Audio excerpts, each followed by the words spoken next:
Hello and welcome back to the tip of the month. I've been away for a little while. I've had a wonderful summer and I hope you all have too. Um, I've had a lot on my mind and I've been thinking about what am I going to write for my September tip. And normally I would be wanting to address all the busyness of September, back to school, back to work, and ideas for how to do that with ease.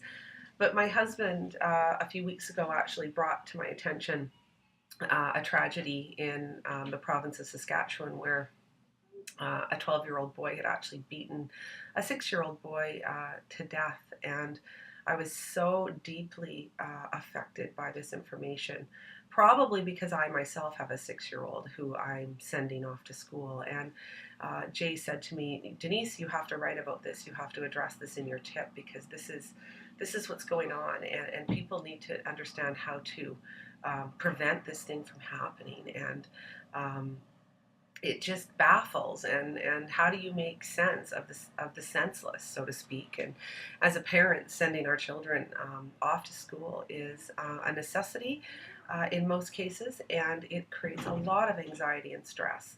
So for those of you that know me, you know that I am in my first year of advanced studies at the Neufeld Institute, and I'm learning an immense amount. I went as a parent to learn how to be a better parent and to work with my two very unique, special, brilliant little boys. But what I realized very quickly is this way of looking at the world, the Neufeld paradigm. It changed the way that I work. It changed the way that I live, and it changed the way that I work with adults as well in organizations.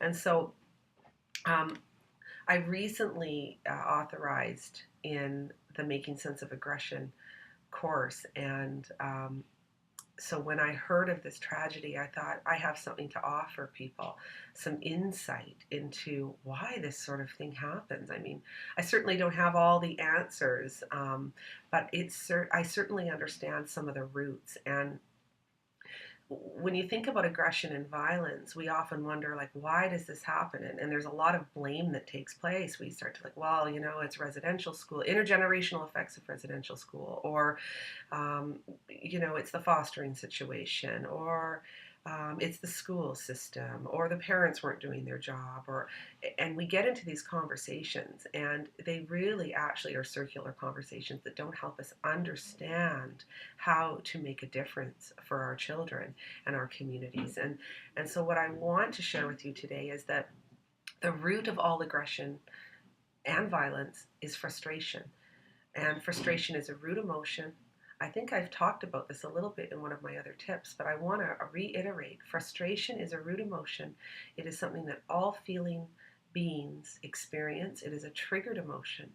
And it is something that we need to make space for in ourselves and in our children at a very early age. And so I'm teaching my boys the language of frustration, how to process their frustration, to make space for their frustration so that they can develop the maturity to handle the emotion of frustration in a skillful, civilized way, so that they don't feel like that frustration gets bottled up and then it turns into aggression and they take it out on themselves, or other people, or pets, or their siblings or their schoolmates, because that's what happens when we are frustrated, and we don't have any safe place to have our frustration. No one teaches us that frustration is normal. No one gives us the language of frustration. No one empathizes, comes alongside us and says, this is not working. This is hard. Oh my goodness, we must let this frustration out. When we don't have that person in our life, we bottle this frustration up, and it over time erupts in aggression. And so if you think of some of the challenges that our kids have in terms of just going to school, some of the learning disabilities, some of the social complications, kids who are being fostered, maybe the home life isn't good, maybe their relationship with their teacher isn't good, maybe there's social complications, pressures, maybe they're not getting along with their friends at school. I mean, we could brainstorm a lists of things that are frustrating for us as adults and for our children.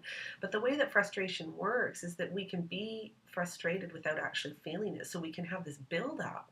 And then there's these vicarious attacks, these eruptions that can happen. And so for me, when I think about this incident in Saskatchewan that is so very tragic, I think, my goodness, this child must have had so much that didn't work for him. He must have been extremely frustrated with no safe place to express his frustration, no safe place to find his tears about the things that weren't working. And he erupted in this violent, aggressive energy. And so I have compassion for this child. They're both victims. On the other side of things, the little guy that wandered off and trusted the older boy, um, that's what happens to our kids when they don't have strong attachments with adults in their life, whether it be a parent, a teacher, a grandparent. Attachment is such a primitive need, a drive that we will attach to whoever else is around. And this is where we have our children placing themselves in harm's way because they're so wanting to attach that they'll attach to people who are not safe for them. And so it's sort of twofold. I mean, the child that is full of erupting, aggressive, attacking energy needs an attachment, needs a safe adult to find their way through that, and also the child that is lost without a compass, that is looking to attach and is attaching to all the wrong things and all the wrong people, placing themselves in harm's way. That child needs an attachment to someone so that will keep them safe, that they will go to that person as opposed to seeking attachment in unhealthy places, in unhealthy ways. And so you can see this is, if these children had a connection with at least one caring, loving adult that was willing to take full responsibility for them, chances are this might not have happened. I don't have a crystal ball, but chances are this wouldn't have happened. Um, so I can imagine that there's been so much controversy over this, and that there's so much upset, and people are trying to figure out what the heck happened and why did this happen. And for me, it's, we must create space for frustration. We must teach our children the language of frustration. We must come alongside them. We must empathize. We must not react to frustrated children. Children who are aggressive tend to have very alienating behaviors, and we have trouble dealing with that, and we're not dealing with it well. Often the way we're disciplining our children at home and in the school system is contributing to the frustration. It's escalating it as opposed to creating space so it has an outlet. And so I want you to think about the children in your life, the youth in your life. It's like a volcano.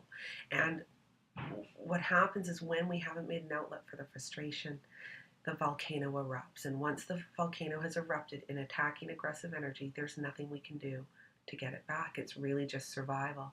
So we need to be looking at ways, and there are some wonderful ways in using the Neufeld Paradigm to work with children and youth in terms of aggression and frustration. And so where you see kids that are, cutting, there's suicide attempts or bullying, working with frustration is a key piece. So I hope that I've given you a little bit of insight today, because insight is key. We should always be looking at our children. And Dr. Neufeld, I love what he says. He says, sometimes we're asking the wrong question. We're asking, what do we do when what we really should be asking is, what do we see when a child is doing this? What is this behavior telling us about what's going on inside the child? What do we see? What is this telling us? And also, what is missing in the child that needs to be added in?